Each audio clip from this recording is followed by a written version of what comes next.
Who was the wrestler that gave you the thumbs up that you're like? Her best friend.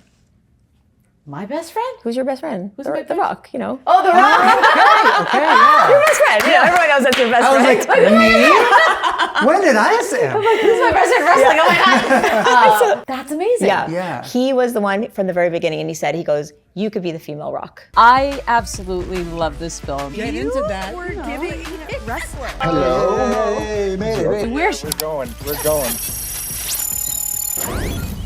Today's guest is someone who didn't just succeed in her industry, she completely changed it. The 7-time WWE Women's Champion, Hall of Famer, and one of the most influential figures in sports entertainment. She set the standard for what women in the business could be and continues to prove she still belongs at the very top. Yeah, and right now she's stepping into something new with her latest project, First Crush, showing yet another side of her creativity and connections with her fans while balancing life and as a dedicated mom. We also get into some of the fun stories, her very first crush, because even legends have those moments. Please welcome Trish Stratus. Yeah. Hi. So who was your first crush? Oh, God. It's so funny. You know, when we were kids, like everyone had the posters up and all that stuff. And I just like never gravitated to anybody really. No, there was honestly, eventually the one person I was like, I mean, I guess I'll say would be John Stamos. I don't know. Yeah, okay, I can see Are we that. talking? Are we talking like leather jacket? Are we talking? Was it the hair? Full House. And Full just House. almost Full because I had House, to give an answer. So I was, Yeah. but I don't know. I think I'm just like, I'm not really I need to know someone. Right. And that's it. The first crush thing is like on it, you know, and I just, yeah. So. You're not Joey looking at the poster on the McIntyre wall. for me. Yeah, Joey no, McIntyre, you really? dreamy, dreamboat. Oh my God, you Right put off there. the pictures off the news magazines Oh and my then you're God, gonna Teen put it Bob, up. like Teen Teen Bob, Bob. yes. Because we were talking earlier about like, you know, how people have their hall passes. Yeah. This is my hall pass, this is my hall pass. And then the idea that once we started in the industry meeting people, like my wife was like, wait a minute, you can't have hall passes Nope, anymore. not anymore. Because you're meeting everyone that would be on your list. No, the distance, the distance, disconnect right? is why Yeah, this it's can too work. real But now. no. Yeah. Yeah, when I met Tom Cruise the first time, my husband's like, that's it, your list is done. It's out. But I'm allowed to have a female list and you're on my list. Oh, thank There you. you go. Oh, Yeah. thank you. I mean, you must hear about this all the time though. The first crush thing? Yeah. Well, it kind of became my campaign because of it, you know? Like, people are like, oh my God, you're my first crush. They say kind of like, you were my first crush. And so I think it was last year on SmackDown, I wore a t-shirt and it was your first crush. And it was, I kind of owned the moment. Indeed, that's the one. Indeed. And I there felt you like, yes, I felt like I'm just going to put it out there. And then everyone from that point on, every autograph signing, every picture I've signed has said, could you just put in your first crush? You know, so we went with it. And so when this year started, we kind of made it a campaign and the tour became Your First Crush campaign. So I was like, come meet your first crush. There's kids that are on their crush and there's the dad. It's like generational crushes. The dad crushes. comes and then they come with their kid. It's so cute. It's amazing. Like, listen, I feel so blessed that I'm still doing this right now and that I still have this generational touch. It's just been amazing. And you've done a calendar for this as well. Yeah. So we get to see you every month with a different you see your look. first crush every month. It's so fun. Yeah. Right now, I'm all about putting my energy towards stuff that like inspires me and like it fulfills me. And it's just like I love being creative. I love producing things. Even when I'm at wrestling is about producing moments out there, right? So producing moments. And so the calendar was like a fun way for us to just like me and my team. It allows my makeup artist to be creative. It allows my photographer to be creative. So we all go, what is your wish list? What do you want to do? What do you want to see? And then we'd make it come true. And it's so much fun. Is there a month in the calendar that you're particularly proud of? One of your stories that you told there? July. Which one's July? Do you remember? No, it's going to be the hottest one because it's the summer. It is going to be. I don't even know. It's funny how we even place it. It's actually funny. We lay it all out. It's like such a big process, you know? But every month is unique and it's just really tells a story. It's really, the gamer girl is really cute because last year I posted on Anime Trish. And it was like, I just did it on, honestly, it was a filler post. I was just like, you're just like, just post something. And like it went crazy viral, I guess because I was all dressed up. I had a purple wig. It was like a whole cutesy thing, Yeah. So we went a little, we spoke to those people, let's put it that way. We spoke to those people. You listened to your audience. The cute thing was, I said to my daughter, I'm like, okay, I'm doing a gamer thing. Okay, my daughter's 9 now. I'm doing like a gamer thing. I said, streamers, think gamer. So help me do the set. So she's like, okay, I said, we have purple wig. That's what we're going with. So then she went and like got like Karomi and like, I don't know if you guys know the serial characters. She got all these cute little gamer things and the Xbox, you know, thing. And she literally built the set. So it's so pretty. She's getting into the stuff that I'm doing. It's so cute. Yeah. Does she love what you do? So you mentioned you saw me wrestle, Mm-hmm. and that was the first time my kids saw me wrestle live. Really? So how blessed am I that I had this whole career, tucked that away, and on purpose. I tucked it away because I had this other life to live, was to, you know, build a business, build my children, build a family. You know? I built those kids good. And so then I get to go back. So they knew of the lore of Trish and what she did, and they saw like when we'd go out, people would come and they get like people want her autograph and whatever it is. But like to actually see me in action, it's one thing to watch videos is one thing, right? Yeah. But then to see like the mom out there live, and then knowing that like that was the same mom that packed. My son actually did an interview with it. He did his first radio interview, and he said, you know, my mom was packing my lunch that day, and then that night she was in front of 50,000 people. I was like, it was so cute. So before that day, before Elimination Chamber, you know, I'm envisioning people coming up to you when you guys just walking down the street or something, and like autographs, photo, this and that. How did you talk to them about how these people know who you are? Well, they just knew. They knew that, you know, because like they grew up with it, right? So I was always like, whether it was at my nephew's hockey game and there was like a line, they're like, what? I remember the first time it was my nephew's hockey game. There was a lineup of, like during the intermission, people were just waiting and I was like, meet and greet basically, like, hi, taking pictures. And they're like, why are they doing that? And I was like, well, mommy, and it was like, used to do this thing, right? So it was like, she used to do this thing. And, you know, but obviously, like, as you know, we've worked so much over the years, Canadian media has embraced my success and I've been, you know, visible and then become a television personality. And so it's been more than just wrestling. And so they get it. So they see me and they get it. And, you know. So when they saw you wrestle, you know they're in the audience. Yeah. That conversation afterwards, was it what we're going to do next year? Or did they say something about saying, Mom, that was incredible? I mean, yes, they were just blown away to see it up close. As you know, seeing it live is a whole. It's just, I was like, I mean, I say to people, like, you might not like wrestling, but you will appreciate the art of wrestling if you see it live. You will really understand what it takes, the theatrics behind it, how the crowd, like I'm getting goosebumps. The crowd, like just the energy of the crowd. If you don't have to be a wrestling fan, you will go and you will enjoy this experience, I'm saying, you know? So for them to be in it was great. I did get smashed my face apart. Tiffany landed on my face. Not her fault. It's fine. But I had a huge black eye. Like my whole face was just, and my daughter was like, I don't like that. I don't like that. Right. So she kept saying, so as I was competing for the women's championship, and she's like, she was excited to see me like on TV. She see the lead up and she goes, but I kind of don't want you to win. And I was like, oh, okay. And she's like, because then you have to leave and you'll have to defend the championship, she said. So she knew that meant I'd go on the road and I'd be, you know, fighting champion. So I lost for her. Otherwise, I would have. Otherwise, you totally would have. Of course. You're like, I did it for my family, so I can stay at home. That makes sense. So we want to get into click and tell here. What we're going to do is we've got all these photos from your socials that you'll get to pick. We dug deep. Like we went to your Facebook. Oh my goodness. Oh my God, I'm scared. Snapchat. You don't have Snapchat. You do have what the first. Do you remember your first photo that you ever posted on Instagram? I actually do. You do? What was it? It's a photo shoot. Is this, am I right? Is, okay. I think she was here. This is one of my teammates. Yeah. I was shooting a cover of a magazine and I was in a glam dress. Yeah. Yes. Oh, is it there? Here we go. Oh my God. This is the first, and I do love. It's so pretty. It's the perfect first post. It really is. It's also very 2012, like the filter on it and everything. And then you pick the border. Like who would do that? Yeah. Oh my God, it's so funny. Do you remember that moment? I do, and it was like everyone was saying, "You got to get into it. You got to do it. You got to do it." As a public personality, you got to do it. And I was like, it feels like we didn't know what it was. We didn't know what it would mean. But that felt like a good time. Like let's share this because this is so cool. You know, like and I've been on over 100 covers, you know that. But like every cover is still so special to me. You know, it's like you're honored because you know they've chosen you. You know you're representing their brand and you're speaking to their people. Like it's a really big honor, and you've been in covers as well. So it's like, so I remember just like being so, and I think this was a good shoot because I was wearing it was different than the wrestling stuff and the sports stuff. It was like a gown and it was showing me a different. So I was appreciating that they were giving me that different platform, you know? So boom, first post. Such a pro. I know. Such a pro. She's like, I was appreciative. They chose me to be on the. But it's true. But Like, you know what's yeah. really remarkable about when we watch the way that you move through everything, you carry that with you. You can see it.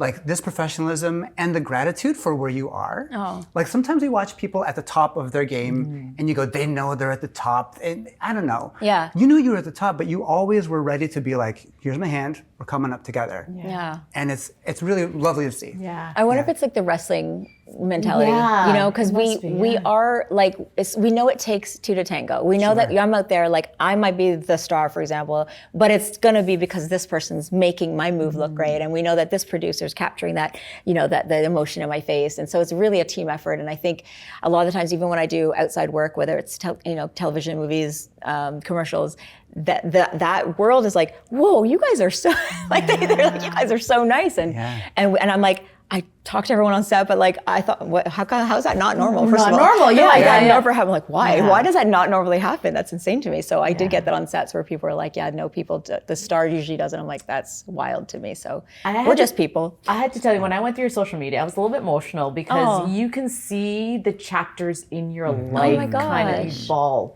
from your career to your child, then your career, then your second child, and it's a beautiful version of who you are. Like you could tell what's the most, there's never anything called balance in your life. It's either sometimes it's your family, sometimes it's your career, and you could see the trajectory of where you were in your life. That's and cool. being a mom to you is everything. It is. It really is. I mean, there's been times, as you saw that in the things, you can tell when I'm stepping away to do this, you know, and then I came back and luckily they were, you always, that thought of like, you think that the opportunity is there, but like if it was meant for you, you will be able to go back to that opportunity. It'll still be there for you, just at a different time if it's meant for you. You So know? you never had that feeling of, let's say when you take some time to step away, the urgency or that need to feel like I need to be back, the FOMO. Were you always at peace with like, no, it'll come when it comes? I did come to terms with that. Like I think is even like I left on my terms when I retired. Yes. Yeah. I was 30 years old. I felt like that was the right time for me as a 30-year-old woman. I felt like I worked with all the top women at the time.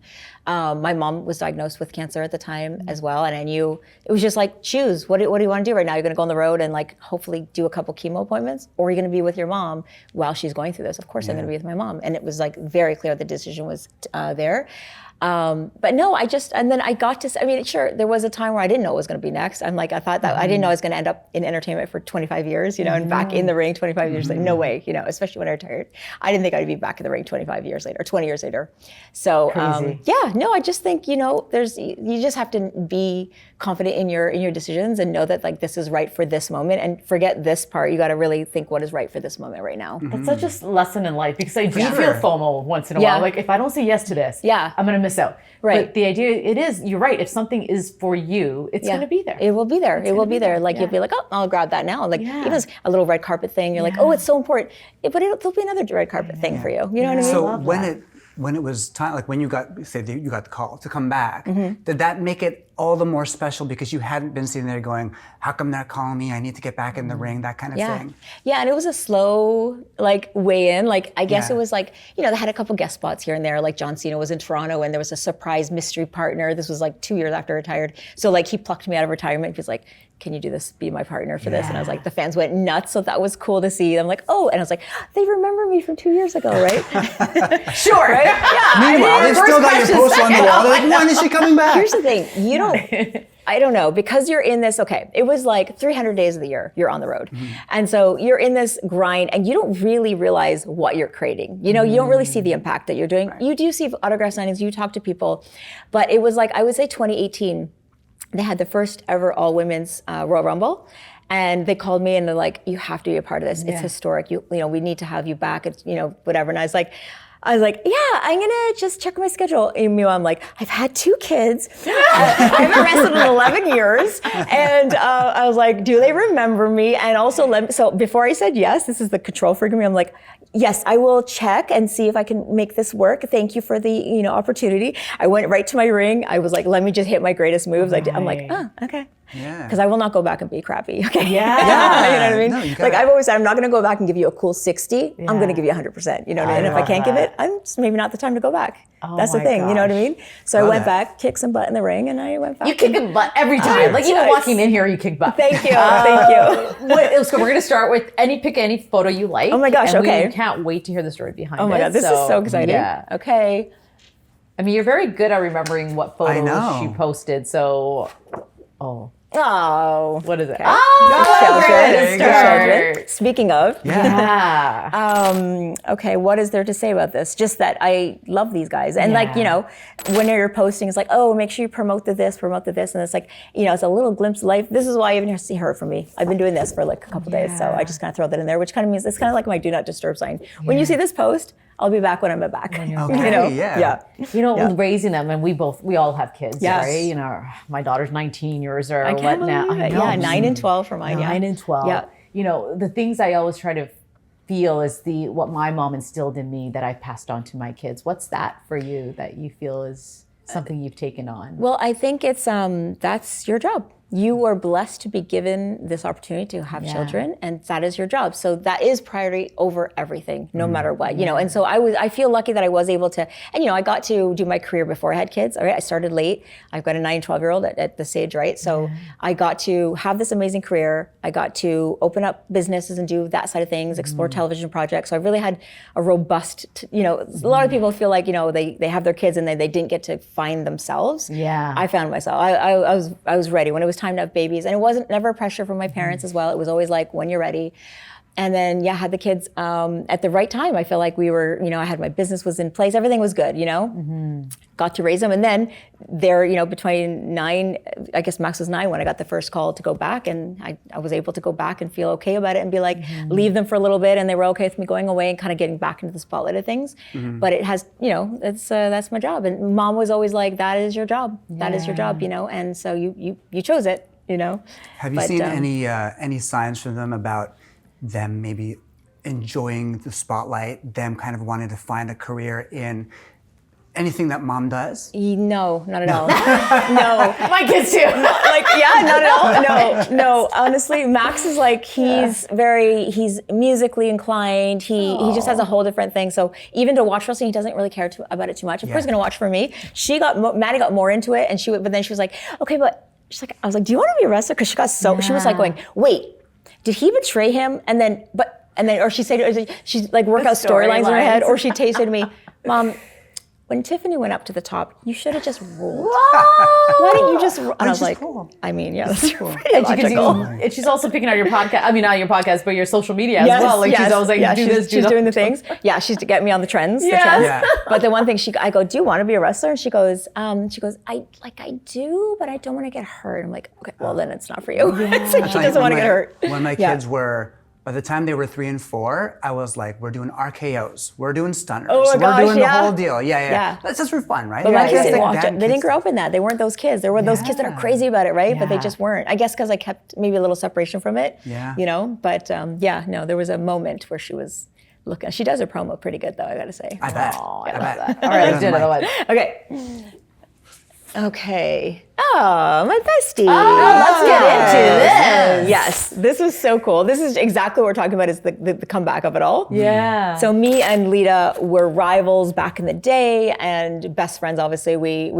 Our entire career was paralleled, right? Yeah. From when we came in to what we experienced to what glass ceiling we broke, you know? Everything, we did it all together, a lot of it, right? And so she's been, you know, since the beginning, and she got inducted to the Hall of Fame. I got inducted in 2013, she got inducted 2014. So my kids, you know, Max was born, I announced my pregnancy as a part of my induction in 2013. Yeah. And so when we were together, we realized like so they'd grown up as Trish fans or Lita fans. And so for the first time, they were able to see us together, like at the Hall of Fame. They're like, oh, and it was like almost like the coming together of these totally separate groups, right? They're like, oh, okay, well, if they're okay with each other, then we're okay with each other, you know? And so like a Lita fan would admit, I kind of dug Trish. I hated her, but I dug her, you know, like I appreciate what she was doing and things like that. So it's really cool to see that like coming together with the fans.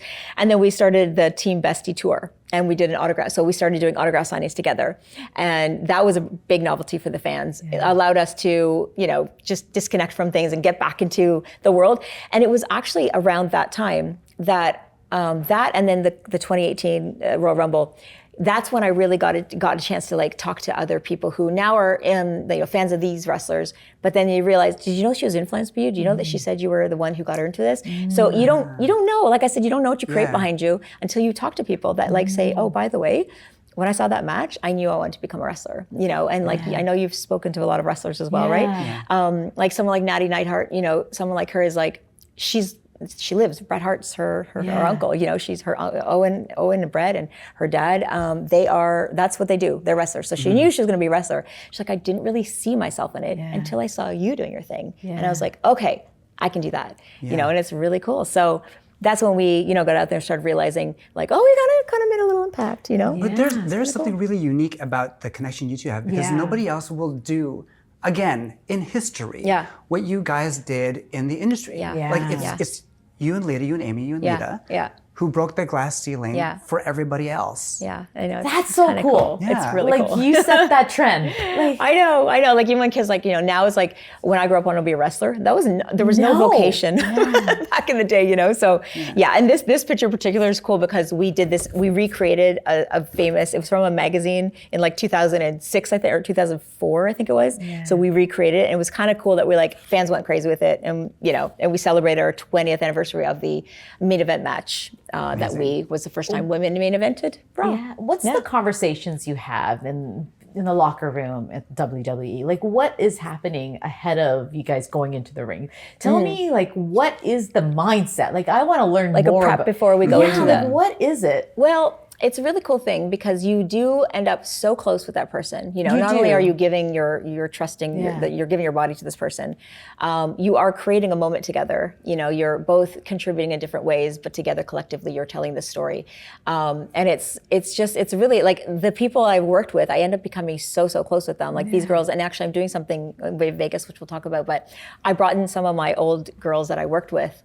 Did I say old? I meant older from the past. The ladies from They're the gonna have past. words when they're on tour together. Yes, we're all old. Okay, we're okay with it. The legends. We're older in the business. Icon, yeah. I always call it a senior talent. But everyone kind of does. We're collectively doing a thing, so we know we want to tell the story together. I think that's really important. Like as when I find another performer that we vibe to the point where we're like prepping the same, preparing the same, wanting to collaborate on what we were doing out there. But there's also that moment of yourself. Like you have to get into your own zone. You have to do your warm up. You have to do rituals or whatever. People have different things that they do, but it's a cool place to be for sure. And I was just like so happy I got to go back and do it a couple more times. Well, you're going to be in Vegas when Mania's in Vegas. Yeah, big time. Are we going to see any surprises, anything to expect? So should we come down to Vegas? I mean, you should because you should come to my restaurant. But no plans at this time to wrestle, if that's what you're saying. Yes, no plans at the time.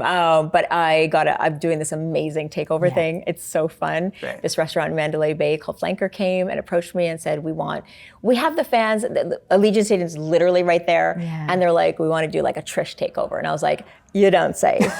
And like when I go in, like I'm 110% no matter what I do. So I'm like, it wasn't just like, put my name up there and I'll come in at Friday at 9:00. I'm like all in. I'm like, I want to meet your chef. I want to make the meals. So I curated this menu, and then I don't drink, but I made this amazing drink menu, and each drink is named after the girls. Oh, so cute. And I did it specifically like Mickey James is hardcore country, so there's the whiskey in there. Like it was so fun to do.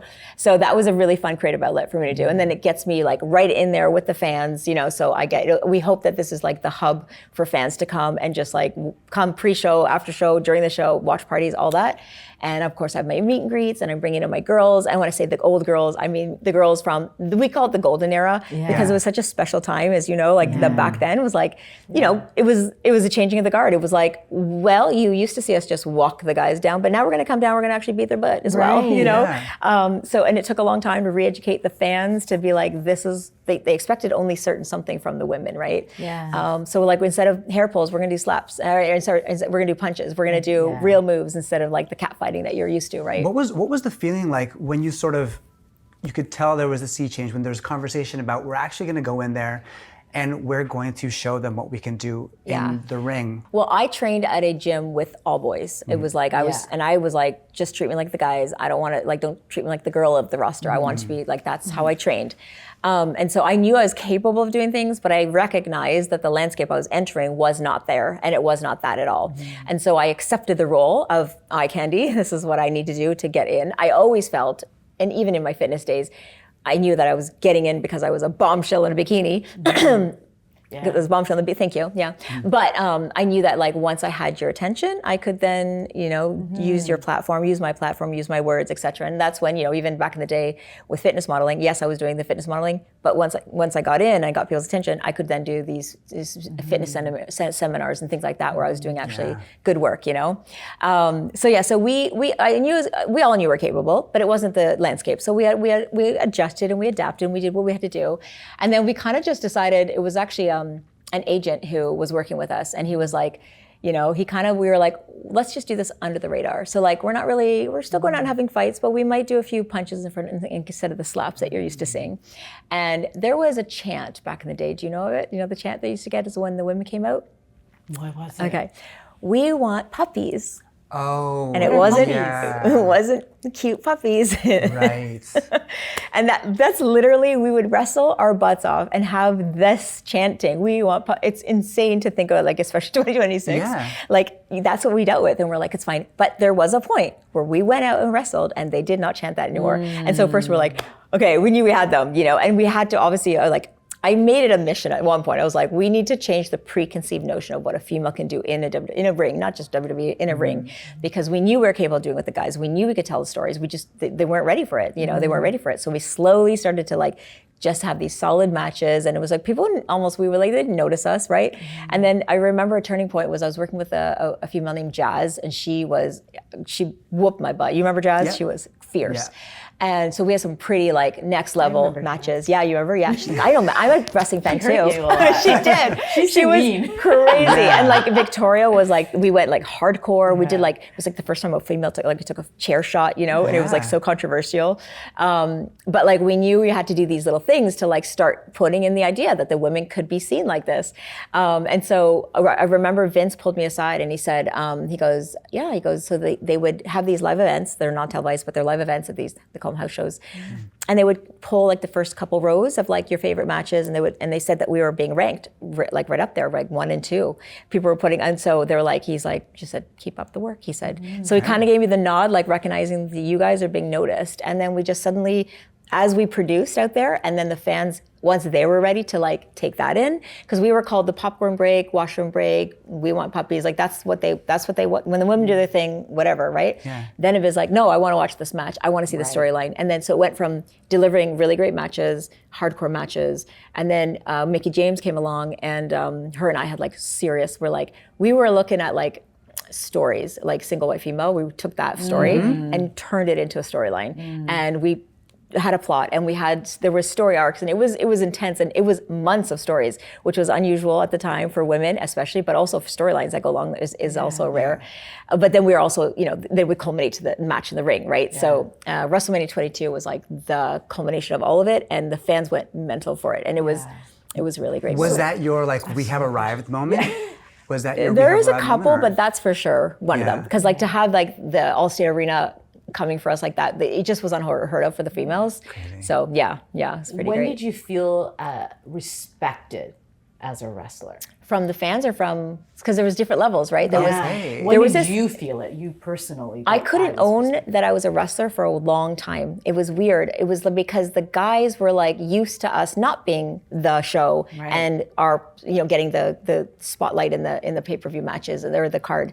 And so I remember we'd be in the airport, and people would be oh my God, are you a wrestler? And if I knew there was guy wrestlers around, I was oh, I'm just on the show. I wouldn't, even though I could, and I was a wrestler and I did wrestle on the show, I was I get it, I'm not what you guys do. They've been in the independent wrestling scene for 15 years, and I was I wasn't worthy of that title almost. It took me a long time to finally get there. And it probably wasn't until I would say 2005, a good chunk of my career, and I'd been 4-time champion at that point. Right. But I think I needed to know that my matches were were the obviously it got the same attention that the same ratings and things like that the men's matches got and things like that. So I think then I knew, okay, like I could call myself a wrestler. So it took quite a while for the other wrestlers to come around to be like, okay, this is the real deal.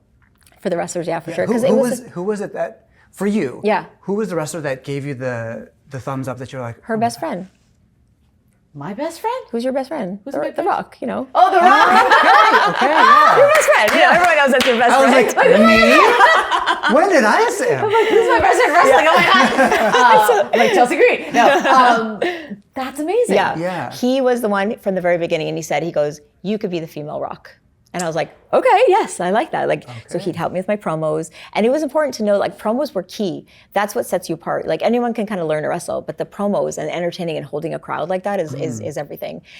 So he helped me with promos. And then, and there was probably a handful of guys that were in my corner. My agent, for example, Fit Finley, Lance Storm, he's like an amazing Canadian wrestler, you know him, right? He and William Regal, actually. There was this morning crew who would just be around. They love wrestling so much that they just literally hang out in the ring all day.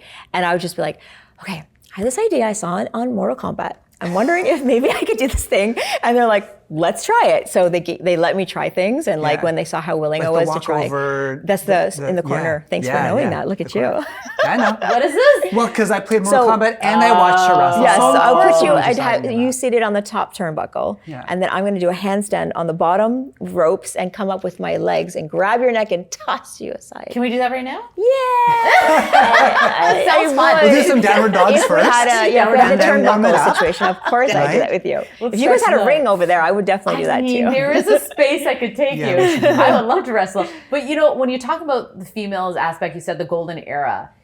Do you like where it is now, or do you think it should be further when it comes to females in wrestling? It is everything we dreamed of right now. Good. It really is incredible. The women are getting amazing opportunities. They're headlining pay-per-views. They're, now they're called PLEs. Premium live events. Yes. It's an adjustment for an old school wrestler fan. Okay. But it's amazing. The girls are, is there areas that could still catch up, like the money department? Sure. Yeah. That's always, in all of our areas, there is that for us females.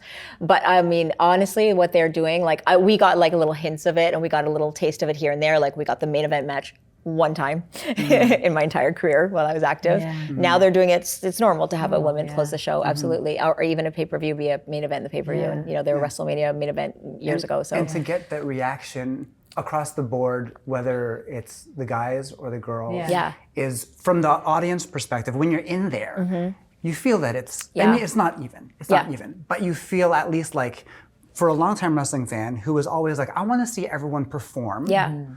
To get to see it now is like you said, it's kind of the dream. Yeah. What's really cool is so you had posted, and also in the lead up we would see it too in promo work, but you training.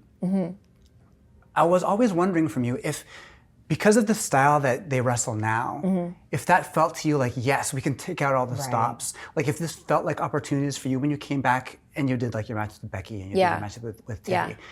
And thought to yourself, now I can finally really, really go. Was it an opportunity or did it feel daunting to you? No, it was an opportunity for sure to Well, and also I also like to exceed people's expectations. So I can come back and just do my greatest hits and you'll see the Stratus this and the Stratosphere and there's all these things that people know, which is fine and they're going to pop like crazy. But I like to challenge, part of accepting it is to challenge myself and to see, can I do it, right? So I like to push the limits a little bit. So I got a chance to try new things and I pulled a moonsault out for the first time in 25 years and I was it was so fun. I was like, I think I can do it. My brain thinks I can do it, but can my body, know?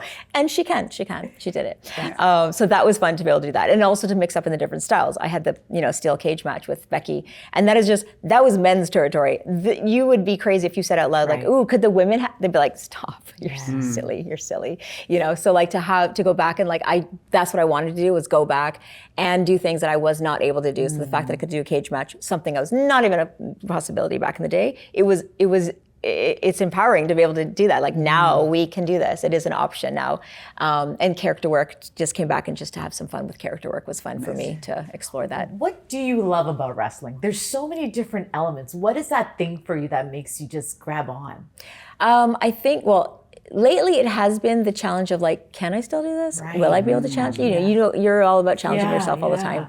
And it is about like, can I, I it's not to outdo my other work, but kind of sometimes I was like, I don't know, I feel like that match was better than that match, you know what I mean? Like, because I can do more, right? Because I have 20 minutes to tell a story, not 4 minutes to tell a story, right? So there's that.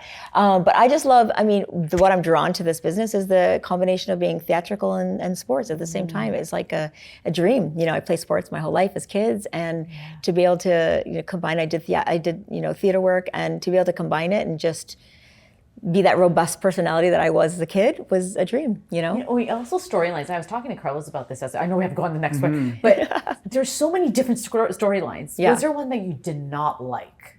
If I didn't like it, I wouldn't have been in it. So I was really good about, I need to be fully engaged. Yeah, there's a couple that were proposed to me that I didn't like. And I shut them down. I just like, I need to like be, I gotta love what I'm doing in order to do it and do it well. I gotta be authentic, or else I just feel like the fans know, and it's just different. Your performance will be different if you're not authentic. Yeah. Okay, let's go. Okay. I know you're like, okay. Okay. So many. Aww. You guys had to pull this, huh? Did you have to? It's just such a lovely, everything about it, picture. the whole setting. Yeah. Oh gosh. Okay, so that's mom and my sisters. We're the girls. It was a impromptu trip to Greece, and I just look. No, my mom's passed, and so I'm just so thankful that we had that last run, just the girls, where we got. My sister lives in Greece, and then you guys. Yeah. Okay. Give me a second. So. Yeah, we were so glad that we went to visit. I was feeling like my sister was like needing home, needing family. So I was like, I'm gonna come visit you. And I just done a trip, like I was in England and I did like a weekend thing in England. And people were like, how do you go to England for like the weekend? I'm like, I just do, it's just work. I just go in, I go out, it's fine. So I was like, I can do it in Greece. I can go see her for a few days and turn it around. But then it was like my mom's birthday and I was like, okay, we'll bring mom, we'll do that. And then my sister's like, oh, so we just made it a girls trip. And it was spontaneous, it was last minute, we did it. And I'm just like so blessed that she was still like, fine, she was in her, prime, and I made everyone do a photo shoot together. But like everyone hated me that day. No, this was at a restaurant, this is for her birthday, but I made us all like do this like matchy thing, and everyone hated me that they're like, I don't want to. I'm like, just trust me. And now I'm like, we're so happy we have those photos, And it's like the one thing I say after my mom passed is like, take those photos, be annoyed, just get all like videos. Like the one thing I was craving so much when my mom passed was like just hearing her voice. And so I think a lot of times we take these videos that are like us eating or just this, like nothing with substance, Whereas back in the day when we did the camcorders, when dad pulled out the camcorder, you'd be like, what are you guys doing? Or you'd talk, or you'd have more, like there's more to it, and it would really capture the moment more than just, it's so superficial now a little bit. You so really have to. I say get all that stuff because you'll really crave it afterwards. I'm getting goosebumps thinking about it. No, but it's true. So my dad passed a few years ago. I'm sorry, yeah. And when I think about the sort of the space of time around when he left, the one thing that I wish I could have done was just be there more. Yes. And take more pictures and joke more. And we did. Yeah. There was a lot of that. Did you know it was ending? You didn't know it was ending, right? So didn't know it was ending. That's the thing, right? So that's why that you have to spend every day, like make it like they say, make it like it's your last day. Like it's true. It was this weird thing where my mom, we knew she was diagnosed. It was March of last year. It was the match you were at. She was supposed to come to that, and the fact that she didn't come, I was like, oh, she's for her, because she'll tough it out. She's like, I have this cold. It was like she thought she had a cold. It was lung cancer, but she thought she had a cold, and she's like, I just can't get over. It must be this long COVID. She kept saying, and I was like, I guess I don't know. Let's see. So March, when she actually didn't make it down, I knew that something was up. That she was, for her to not see me wrestle. I said it was a lot like the last time possibly she'd see me wrestling live, and then. She comes to all your wrestling? But she, especially it being in Canada, it being for the first one for the kids, she would have been with the kids, it being possibly the last time I'd wrestle. I don't know if that was, I never know nowadays when is the last time, right? And so for her to miss that was a big deal. And then it declined, but I took off work. I just went with her again. It was like, that was the phase now, it was mom. You'll probably notice there's literally a dark phase in my Instagram where you just don't see posts for months and months and months. I don't even think about it, right? And then actually in the match that I did with Tiffany was Evolution. And that was July. And I was like, they had proposed that because it was my 25th anniversary year. We had a couple things planned. It would have been like the Toronto for sure homecoming. We'll do the Royal Rumble was to come out at 25 to kick off the year. Then it was me and Tiffany at Evolution. And then we're going to kind of do a little finale towards the end. And when Tiffany came, I was like, oh, I like my mom. And my mom said, you better do this match. She's like, you can't. She's like, first of all, I want to see you wrestle. I want to see you wrestle. It might be the last time I see you wrestle. And so I did, and it felt so hard to leave her like during that time. But the fact that she got to see me wrestle for the last time was amazing. And the text she sent me afterwards was so sweet, like just like, that's my girl, and you know what I mean. So it gave her like a nice oomph to do it. Yeah. She was really good about like. There was a phase where I was dropping the kids off and just going straight to her, and she's like, did you do your yoga? And I was like, no. And she's like, stop, don't lose yourself. Like, I understand. She felt guilty, first of all, that I was like dropping everything. She's like, just please at least do your yoga. Do your yoga. Because for me, that was like my only one-on-one time with me, because it was just like, it was so crazy, as you know. So as that time unfolds, I knew where we were headed. I didn't know it was going to be as quick as it was, but I was just like, as long as she's still here, I'll be with her. And I just was literally by her side every day literally to the very end. She died in my arms, literally in my arms. So, so I'm thankful for that. And that's why you have to call your parents. People just would take it for granted, or like, oh, dad's calling. Like, you know what I mean? Yeah. Just, I would do this thing with my dad before he passed. I remember thinking, thank God I started doing that. It would be my daily call. I dropped my kids off, and I had that little window after drop off to getting home. And I'd call dad during that time. And it was nothing. We'd talk about nothing. He was going to Home Depot for the day. It's fine, you know? Yeah. But that, I remember him for that long. I know that I gave him my love for that long. And for him, especially as people get older, means so much for them, right? Yeah. And that's why that photo is so special, because it's all four of you. Oh, this is so nice. It is. Yeah. It's that's the one you need to frame and put on the Oh, that's table, framed. but- That's framed. That's yeah. framed. Yeah. Yeah, For sure. I have two sisters too, so that. Right. So it that- speaks to you. Okay, ready? Next. Yeah. Okay. I don't remember this one. Okay. Okay. I see it first. Oh, yes. Well, we just touched on yes, we were this. We talking touched about on it, this. yeah. So I was like, we need an action shot. Yeah, this is a good And action shot. I mean, this. So what is happening here? So here I am in a steel cage match at almost 50 years old, wrestling with one of the greatest female wrestlers of all time as well, right? As well. I just put myself in that. With another one. With the goat. Yeah. You know. This was a blessing to come back and work with her. Was amazing, because I didn't know this was me coming back, and they had asked me to come back, and it was like, they wanted me to come back for a WrestleMania match, right? Like, so it's like, you know, it's marquee, it's novelty, let's bring some nostalgia in. And I agreed to it, but I was like, but I want to do a little bit of a run if I do it. I don't want to let's see if I can, you know. And so working with her was amazing. We just meshed so well. Yeah. The chemistry was there, and sometimes you don't have that. When we had it right away, and I got to be a bad guy. So that was the thing. I said, I want to come back. I want to do something different, because I've come back and been like, she's here, you know. So I came back as a bad guy, and it was super fun working with her. Can you tell me about the looks? Like, you have so many different looks. Is there one that you love? Because they're so unique. Do you have a say in it? Of course. Yeah. Okay. No, it's like when I say everything is contrived. Everything's planned. There's a reason for everything. Well, which look do you want to talk about? Is there one that you love that you've kept, or like, do you keep them? I mean, yes. I'm actually in my restaurant. We're doing a museum, and I'm putting some of these outfits out, and I'm like, there's some iconic stuff. I have stuff that like from 25 years ago. Like, it's crazy the stuff I have. Like, I was like the big Rubbermaid box. Okay. Like the tickle trunk. Yes, just to dress up. I get that. No, I've been really like lucky that I had. I remember when the very first day of work. Okay, they came to me. I was in the arena. They were just bringing me every week and figuring out when I would start. And so they came to me and they're like, "Okay, you're going to start tonight. You're going to be a bad guy. You're going to be with Tess and Albert." And I was like, okay. And I was like, I don't have I needed the outfit. Yeah. So I went to the mall with Lillian Garcia, the ring announcer. Yeah. Her and I were riding buddies. And she's like, let's go to the mall. Let's get you something. And I remember thinking, I just wanted like a distinct outfit, like the Undertaker has a distinct outfit. Like when you dress up for Halloween, you know there's an outfit, right? Sometimes it's just like the girls were just spandex and tight things, but there was no real distinct look. So I got the cowboy hat and the long jacket, and that became my thing. So you were thinking Undertaker. Yeah. You were like, I didn't realize how much I was inspired with it until this very moment. He did the career for many, many years. So did I. Okay, interesting. Wow, I inspired the Taker. And so it was fun to come back and like reintegrate that look, but in a modern way. It was fun. It's and my style remains the same, but obviously the modernized Trish, is what we say. But when I did come back and I turned heel and I came back in that iconic Trish outfit, people were like, that was the one. Yeah, that was it. Yeah. How do you compare the feeling of, just talking about that first day, you put that outfit together and then you walked out for the very first time, to coming back and putting on a show for like 50,000 people who have watched you since they were kids. Like, how do you compare those two moments? Less nervous. Yeah.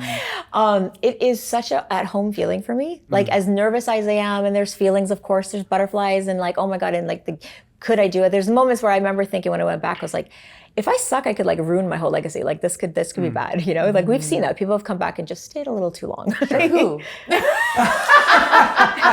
Well, I'll tell you after. No, I don't know anybody. I don't personally know anyone. I've heard that happens in the business. I've heard, you know, like, you know, some people, Michael Jordan should have played baseball. Just like things like that. So I went back and I was able to sustain my legacy, which was great. But obviously I got great people working with me. But that feeling is the same. Like, it's like, I just want to go out there. I want to make moments. It's about making these moments again. And I just want to I give my everything to the fans, but because they are so invested in what we're doing, they're just, this is their moment. They've paid money to be here. I owe them this moment, so I need to deliver. And then I feel so at home. I really do. I get on stage and I'm just, fans are amazing. Even like when I wasn't even wrestling, like even just when I was doing like Canada's Got Talent or something, they're still supporting me. Like for years, these guys have been in my corner for 25 years. And I like my Stratuspherians, we call them.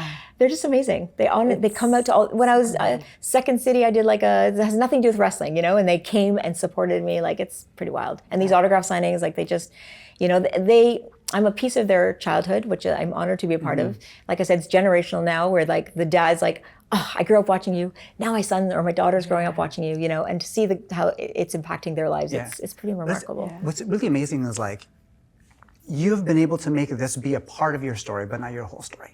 Like, you've got the Stratuspherians, like you said, that they'll follow you to whatever and support you doing whatever. You've transcended what the business kind of is, although I'm sure, you would say to yourself that I owe a lot of this to that business.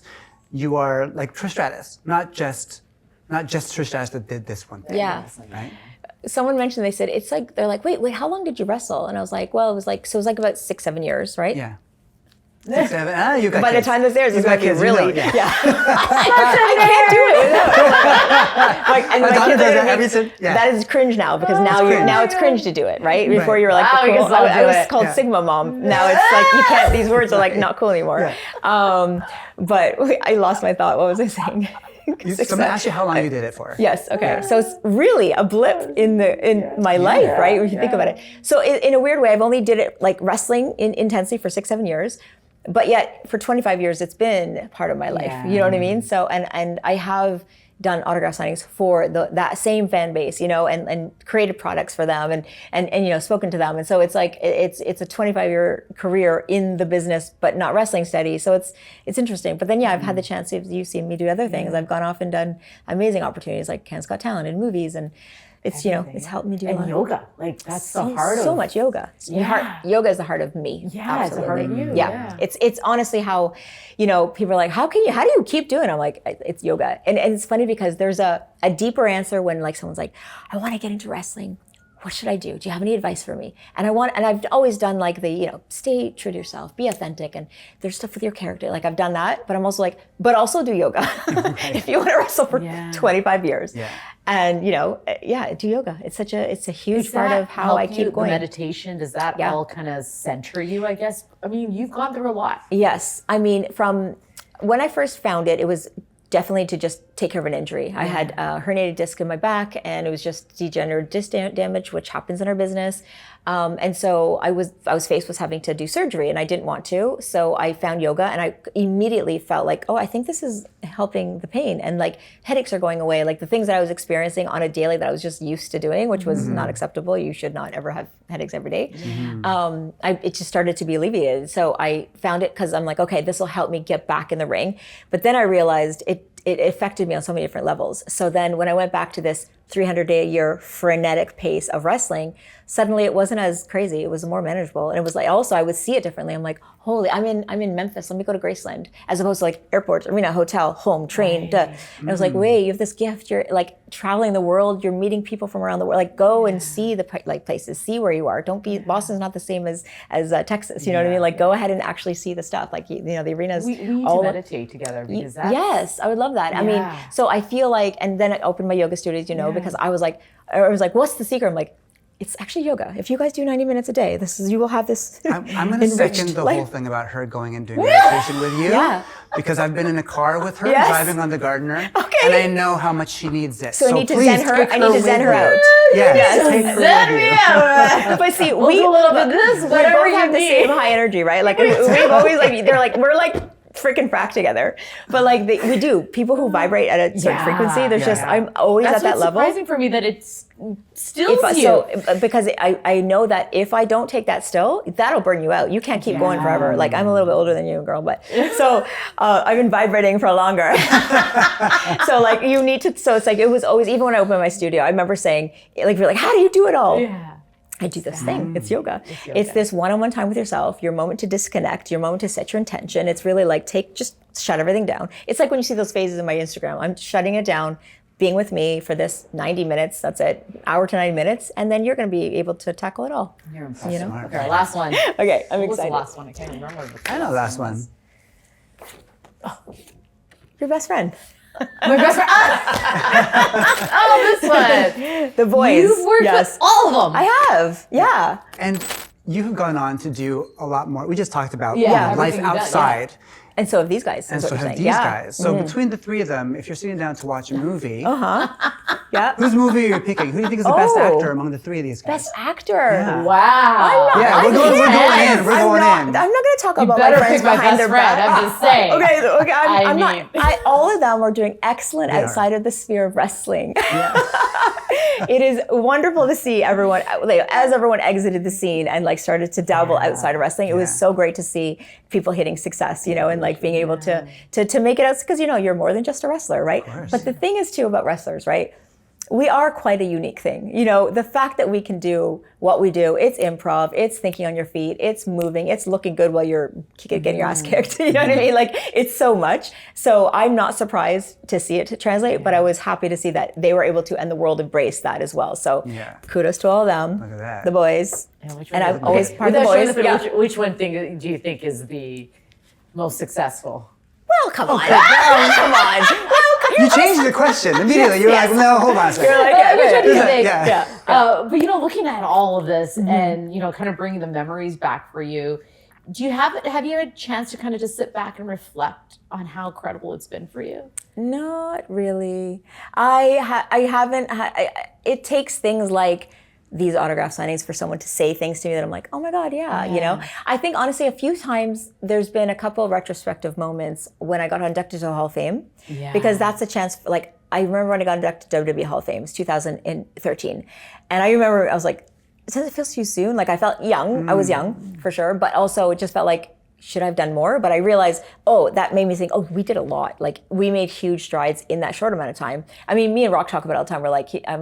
We were only there 6 or 7, same thing, 6-7 years. And we made the impact we did. So we just, it's like concentrated good work. But the Hall of Fame so I remember, because I always know it's like, I was only given the chances and able to excel because I was supported. You know, I was supported by my agents, by the other female who was like, I got to work with this new chick, Trish, and then, give me this great match because she helped me, she helped elevate me and things like, so I've been always thankful and aware of the people in my life that helped me get to where I got. So my first speech was very much a thank you to this, thank you to that, and acknowledging different things in my career. I literally had a scroll. I put the scroll out and I said, if I didn't get your name today, you're on the list. Like, because there's so many people, from the producers to the production to the ring, the guy who put up the ring, everything, right? The guy who put the oil on my back. No, I'm just kidding.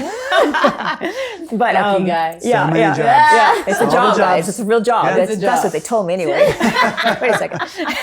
What was his name? But then later on in other Hall of Fames, it was like, I feel like, okay, it was like about, actually, let me just think what the message is, right? It was about like the impact that we've made as women, and like that I was given the chance to go out there and like, a female making a male dominated world. When a girl says to me, I want to be like you when I grow up, it's not to be a wrestler. It's someone who is a female making a male dominated world, someone who's following their passion, someone who is breaking barriers. So someone's not afraid to say no. You know what I mean? So it allowed me to sort of be more retrospective in those moments to like be able to see the full picture a little bit more. So yeah. I think your legacy would be different if you thought differently. I think your legacy would be different if you were like, I am the best. Yes, I did all these things and walked around with that every day. Yeah. You know, when we talked to Chelsea Green, she talked about meeting you for the first time and being kind of awestruck.